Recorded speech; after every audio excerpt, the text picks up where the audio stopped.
지역의 이슈를 짚어드립니다. 헬로 이슈토크 함께 하시죠. 코로나19 영향으로 어려워진 경제 사정을 이용해 오히려 보이스피싱이 기승을 부리고 있습니다. 이 가운데 대구 경북에선 시민들의 활약이 돋보여 화제인데요. 관련 내용 이슈토크에서 짚어보겠습니다. 권기창 안동대학교 한국문화산업전문대학원 교수, 그리고 기화서 경안신학대학원대학교 커뮤니티 정책학과 교수와 함께합니다. 두 분 어서 오세요. 네, 안녕하십니까. 안녕하세요. 안녕하십니까? 네, 안녕하세요. 네. 우선 대구 경북 내 보이스피싱 실태부터 기 교수께서 좀 짚어주실까요? 네, 지난해요 6,300억 정도 피해액이 발생했습니다. 네. 전년도 4천억대에 비해서 한 20%더 지금 피해를 봤는데 네. 피해 건수 기준으로도요 전국에 3만 7천 건. 그리고 이 피해액은 건당 1,700만 원으로 이제 집계가 되고 있습니다. 네. 사실 이것은 이제 경찰청에 신고된 기준으로 이 정도이기 때문에 사실 신고되지 않고 집계에 빠진 경우를 포함하면 이보다 훨씬 더 많다고 봐야 되겠죠. 네. 실제로 이제 우리 지역 경북 영주의 경우에는 올해 1월 1일부터 해서 5월 20일까지 총 17건의 피해 신고가 접수되었고 그중에서 12명을 검거를 했습니다. 네. 그래서 그중에 5명은 이제 구속 송치를 했고 피해액은 1억 7,600만 원이나 됩니다. 네. 그리고 또 경주의 경우는 또 좀 더 심각합니다. 전체 피해금이 9억 원에 달하고요. 그리고 지난 1월부터 해서 4월까지 발생했던 경주 사건은 전부 24건이고 피해 금액 기준으로 9억 500만 원 정도입니다. 네. 점점 이 수법도 진화되고 있어서 저도 개인적으로 몇 통씩 전화를 받아요. 살다 보면 다 한 번씩 전화 받잖아요. 근데 이 남녀 누구를 가리지 않고 지금 그야말로 공격해오는 그런 상황입니다. 네. 지금 점점 정말 수법이 늘어나고 있는데 실제로 요 근래는 코로나19 상황을 이용해서 보이스피싱을 하는 사례가 또 늘어나고 있다고요? 지금 엄청나게 늘어나고 있는 것 같습니다. 네. 이와 같은 이유는 코로나19로 인해서 경제가 어려워지니까 금융 대출이 증가하고 또 정부 지원 대출이 증감에 따라서 이를 틈타 가지고 예를 들면은 지금 현재 있는 빚을 갚으면 저리로 융자를 해준다든가 아니면 또 신용 등급을 올리면은 더 많은 대출을 해준다. 네. 이런 내용으로 이제 사기를 치게 되는 거죠. 최근 지난 3월 중순에 대구에서 일어났던 일인데 자영업자 50대 남성이 약 4천만 원의 빚을 떠안게 되었어요. 이때 상당히 어려우니까 문자로 저리 대출을 해주겠다. 그래서 좀 상담을 받아봐라. 이런 문자가 온 거죠. 네. 그래서 이 문자를 받고 대출 상담사 즉 보이스피싱이죠. 이걸 통해서 전화를 했는데 미리 빚을 갚으면은 저리 대출을 해줄 수 있겠다. 이렇게 해서 카드론 대출을 해가지고 4천만 원을 그 사람에게 줘버렸는 거예요. 네. 그게 결국은 이제 보이스피싱으로 인해 가지고 4천만 원을 다 날려버리게 된 거죠. 정말 억울한 피해를 지금 갖고 있는 거죠. 네. 그래서 이처럼 휴대폰 메시지라든가 이런 걸 통해 가지고 이런 문자를 보냅니다. 그러면 그 문자에 인터넷을 주소를 클릭을 하게 되면은 전화 이제 가로채기 악성 프로그램이 깔릴 수도 있고 또는 휴대폰에 있는 모든 정보가 다 노출이 돼 가지고 다 빼앗겨 버리는 거죠. 그래서 이런 것들은 이제 정말 조심을 해야 된다. 그래서 이런 것들을 가지고 우리가 보이스 피싱 범죄라고 이야기하는데 네. 대구 지방 경찰청에 따르면은 작년도 지난 1월부터 3월까지 통계를 한번 보면은 38건이 발생을 했어요. 금액은 약 8억 5천만 원 규모입니다. 네. 작년도 이때는 한 건도 없었는 거죠. 그래서 정말 이 시기에 있어서는 안 될 일이 자행되고 있다는 것은 정말 참 안타까운 일이죠. 네. 아무래도 어르신들이 이런 보이스피싱에 취약하지 않을까 걱정인데요. 실제로는 어떻습니까? 생각보다요 어르신들의 피해는 요즘 조금 줄어들고 있습니다. 왜냐하면 이제 어르신들 경우에는 네. 직접 이제 창구를 방문을 하잖아요. 네. 하면 이제 은행 직원들도 이러한 문제가 워낙 사회 문제가 되고 있으니까 좀 관심을 가지고 또 체크를 좀 해주죠. 네. 근데 요즘은 이제 20대에서 40, 50대까지가 더 지금 많이 당하고 있는 상황입니다. 이런 이 보이스피싱의 두 가지 유형이 있는데 네. 첫째는 이제 대출 사기형. 방금 우리 권 교수께서 얘기하셨던 부분이 대출 사기형이 전형적인 거죠. 네. 그리고 또 하나 이제 기관 사칭형. 네. 대출 사기형은 보통 이제 40, 50대 가장들 중심으로 해서 이제 생활고에 시달리다 보니 또 긴급한 상황에 본인도 모르게 당하는 경우가 있고 그다음 이제 기관 사칭형은 뭐 국가 검찰이다 또는 무슨 은행이다 이제 이런 식으로 이제 오다 보니 네. 20대 젊은 이제 청년층이 많이 당해요. 네. 왜냐하면 청년층의 경우는 아무래도 이제 사회활동이 아직 이제 미약하다 보니까 경험이 적잖아요. 네. 그러니까 이런 국가 기관이다 그러면 일단은 속아 넘어가는 거죠. 이제 일단 신뢰하게 돼버리는 거죠. 거기서 이제 당하기 시작하는 경우가 이제 20대가 이제 좀 더 많은데 네. 또 하나 요즘 상황을 보면 불과 몇 년 전만 해도 주로 이제 이렇게 보이스피싱으로 전화 오는 사람들이 좀 말투도 어눌했어요. 주로 이제 조선족, 중국에서 전화 걸려온다든가 딱 보면 알아요. 그런데도 그런 경우도 또 속아 넘는 경우도 많았지만은 네. 근데 지금은 그렇지 않아요. 지금은 그야말로 전형 기업형 보이스피싱입니다. 그야말로 한국 사람을 그것도 아주 말 잘하는 그 서울 표준말 사용하는 사람들 고용을 해가지고 정말 뭐 지금 완전히 뭐 속아 넘어가 버리는 그런 사례들이 지금 네. 점점 늘어나고 있습니다. 네, 그렇군요. 이게 근데 단순히 금전적 피해만 있는 것이 아니라서 더 문제겠죠. 보이스피싱으로 인해서 극단적인 선택을 하는 경우도 있었잖아요. 어떻습니까? 네, 사건이 일어난 것은 지난 1월이었는데요. 국민청원 게시판에 피해 아버지가 이제 글을 올리면서 사회적 네. 이슈가 됐던 이러한 문제인데요. 얼마 전에 그 검사를 사칭해가지고 보이스피싱을 한 중국인 부부 일당이 검거가 됐어요. 네. 이 과정에서 조사를 해보니까 인출액을 통해 가지고 건네받은 것을 자신이 운영하는 한전소에서 환전을 거쳐가지고 중국 총책에게 이제 넘겨줬는 거죠. 이때 전달한 돈이 약 32억 원 정도입니다. 네.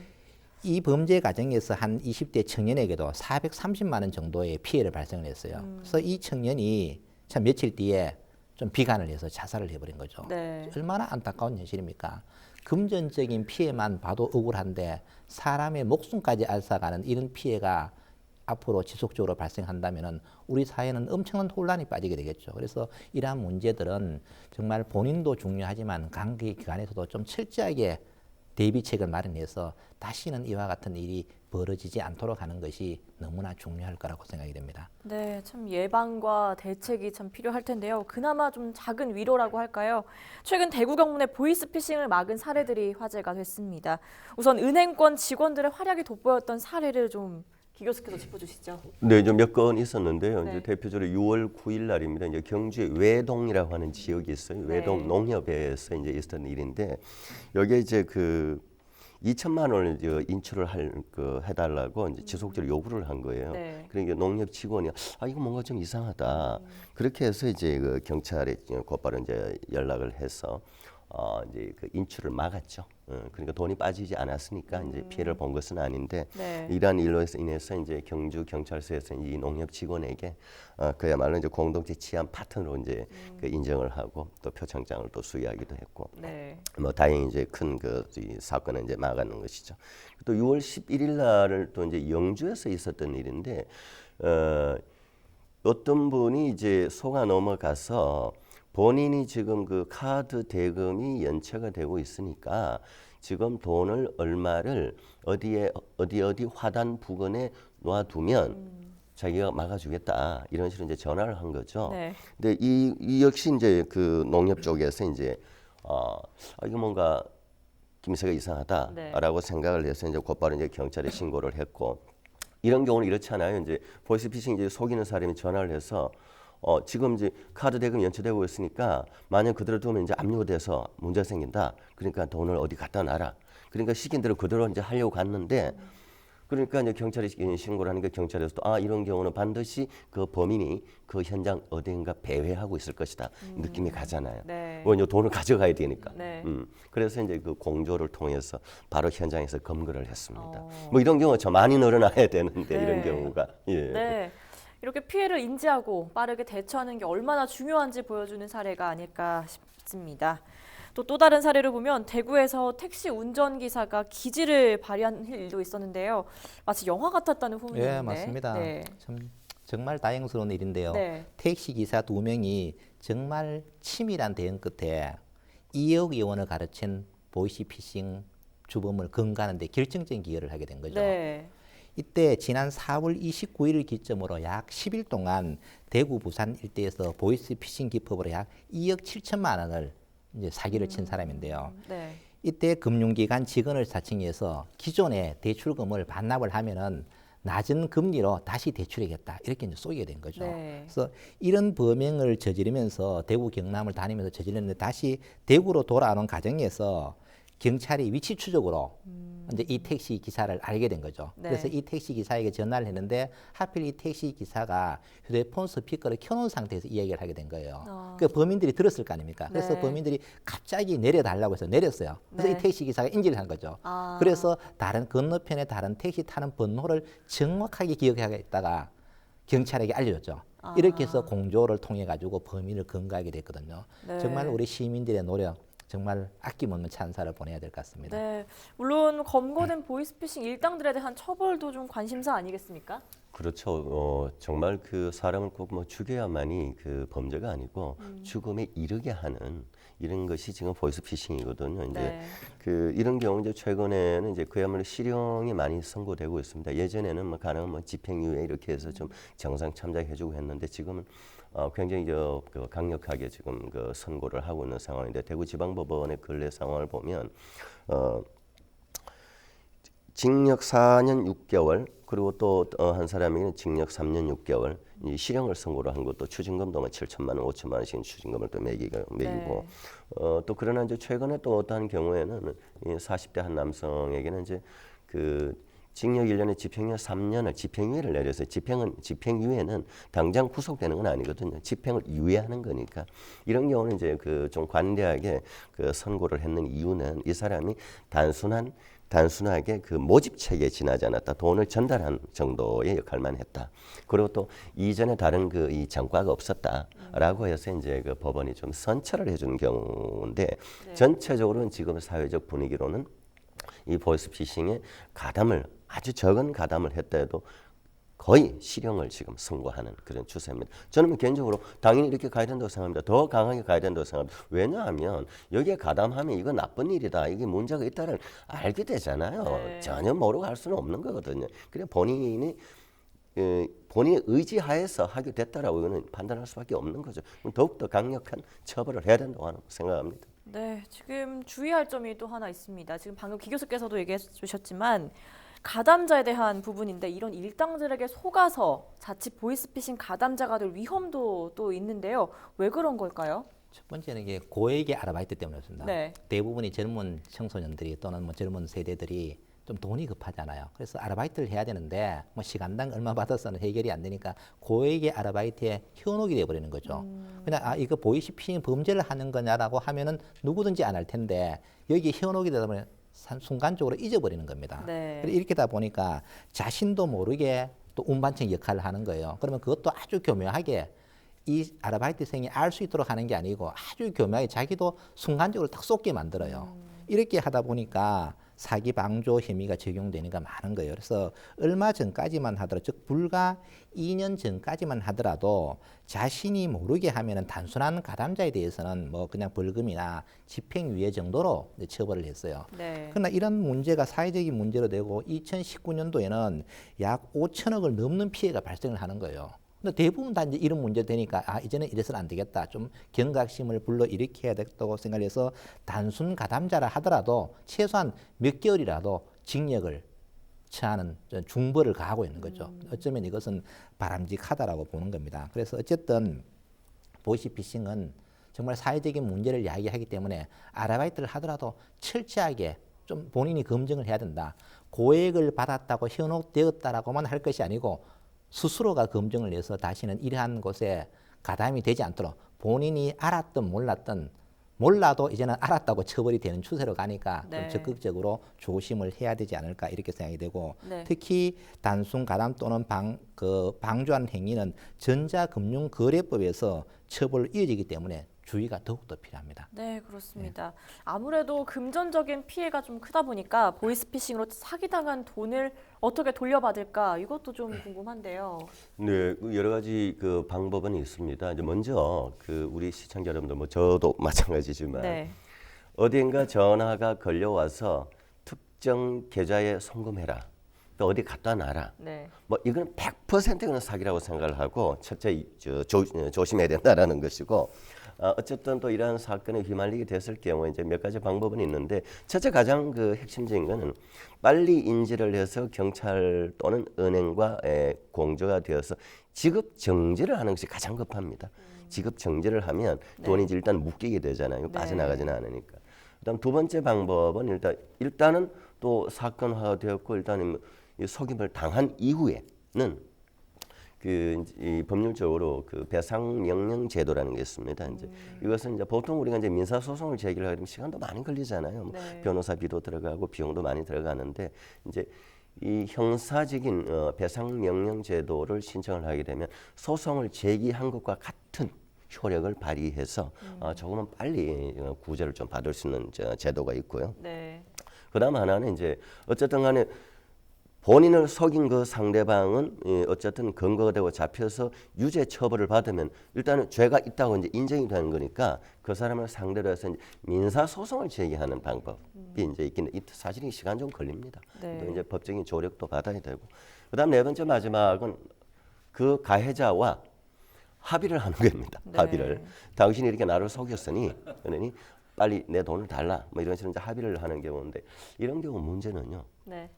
물론 합의를 해서 빨리 돈을 받으면 가장 이게 좋은 방법이긴 한데 문제는 이런 식으로 그 가해자가 된 사람 대부분 다는 모집 총책이 아닙니다. 아니고 그야말로 앞에서 얘기하셨듯이 우리 권 교수 얘기하셨듯이 특히 젊은 친구들 전달책, 뭐 인출책 이는 그야말로 그 하급직에 해당하는 이런 친구들은 돈이 없어요. 뭐 그 좀 고액이다 싶어서 알바를 해서 뭐 좀 몇백만 원 받았는데 결국은 다 쓰고 없는 거예요. 그 합의를 해도 돌려받을 수가 없는 그래서 이 부분은 참 해결책은 아니지 않느냐라는 생각이 듭니다. 네, 그래도 이거 지금 네 가지 해결책에 대해서 좀 숙지를 해주셨으면 좋겠습니다. 그래도 무엇보다 가장 중요한 것은 예방이 아닐까요? 경산에서는 획기적인 예방법으로 범죄를 막아서 주목을 받았다는데요. 많은 분들이 이것도 알아두면 좀 좋을 것 같습니다. 권 교수께서 알려주시죠. 경북 경산경찰서가 선제적인 대응을 한 것은 정말로 본받아야 될 것 같아요. 네.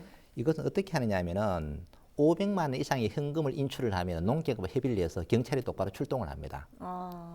이게 뭐 뭔지도 모르지만 출동을 네. 해서 확인을 해주는 제도죠. 네. 이렇게 함으로써 많은 것을 예방을 할 수 있는데 올해 들어서 경산에서 5월 말까지 보이스피싱이 90건이 발생해서 21억 8천만의 피해를 입었어요. 그 지난해 동기에서 발생 건수는 줄었지만 9천만 원 정도가 늘어나서 이 문제를 해결해야 되겠다 이렇게 이제 판단을 한 건데요. 그래서 대면 편취형 피싱 21건 가운데 경찰이 16건 24명의 범인을 붙잡았어요. 정말 많은 쾌거를 이루었죠. 그래서 네. 500만 원 이상의 현금 인출차가 이제 보이스피싱이 확인되면은 경찰 간이 곧바로 출동을 딱 하는 거예요. 그러니까 그 자리에서 금방 해결이 되겠죠. 그래서 이런 노력들을 통해서 이제 많은 문제를 해결했는데 지난 1개월 동안 집중적으로 홍보를 했습니다. 이렇게 해서 14건의 범죄를 막았어요. 특히 최근에 77살의 할머니가 보이스피싱을 당했는데 네. 약 1억 7천만 원 송금하려고 하는 것을 이걸 막았는 사례죠. 그래서 아주 중요한데 무엇보다 중요한 것은 이런 경찰들의 노력도 중요하지만 우리가 먼저 이것을 예방하기 위해서는 이템이 많이 있어요. 예를 들면은 지연 인출 제도라는 것을 금융기관에서 가입을 하면 돼요. 가입을 하면은 돈을 입금시켜도 예를 들면 100만 원 이상 입금시켜도 자동 인출기에서 하려면은 30분 있어야 되는 거예요. 또 그 다음에는 지연 이체 서비스도 할 수 있어요. 어떤 계좌에 넣으면은 계좌를 이체할 때 또 얼마 정도 있어야 되고 하여튼 이런 제도들을 좀 더 활용을 많이 하면은 충분하게 예방을 할 수 있지 않을까 이런 생각을 해봅니다. 네, 그렇다면 마지막으로 보이스피싱 범죄를 줄이기 위한 과제, 대구 경북은 무엇이 필요할지 두 분 의견을 좀 간단하게 덧붙여 주시죠. 네, 뭐 좀 시간이 없기 때문에 간단히 얘기하면 의심스러운 전화는 일단 끊어라, 네. 차단해라, 받질 마라. 라는 걸 얘기를 해드리고 싶습니다. 개인적으로 저는 그렇게 하고 있습니다. 네. 알겠습니다. 권 교수께서도 간단하게 좀 덧붙여 주시죠. 마찬가지로 대출 금액을 올려준다. 기존의 금액 상한하라. 그 다음에는 신용 등급을 올린다. 100% 보이스 피싱이니까 이런 것에 좀 각별히 유의해주고 또 이런 홍보를 지자체나 정부기관에서 많이 해서 이런 일이 발생하지 않도록 노력하는 것이 중요할 거라고 생각이 됩니다. 네, 두 분의 최종 의견까지 들어봤습니다.